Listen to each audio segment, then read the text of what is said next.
Alors, vidéo qui va parler de la mobilité de la langue. D'accord? Donc, quand la langue dysfonctionne en mobilité, on va commencer avec une accroche digitale correcte en stimulant routine.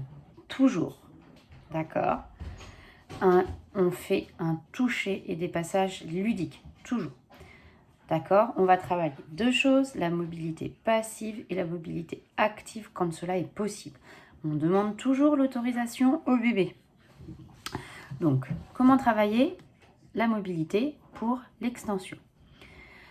Pour cela, pour l'extension, il faut une prise digitale correcte, glisser vers le dehors sur la face supérieure de la langue. Ça, c'est en passif. Stimuler la pointe de la langue, gencive inférieure, lèvres en actis. On touche pour voir si la langue apparaît.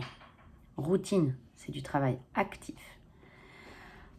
On vient aussi faire un appui sublingual, pérorial, non intraoral, plus une légère pression vers antérieur à chaque succion avec le doigt en transversal assisté, tant en succion digitale comme au sein. On étale la partie antérieure de la langue et on travaille la latéralisation de la langue pour ça. On pousse vers le côté, hypomobilité passif. On glisse sur tout le rebord alvéolaire d'un extrême à l'autre. Actif. On vient travailler ensuite l'élévation. D'accord? On n'oublie pas toujours de protéger routine. D'accord? Donc, pour travailler l'élévation, on va pousser vers crânial depuis la face inférieure de la langue en passif. Doigt transversal, doigt en pointe des deux côtés du frein.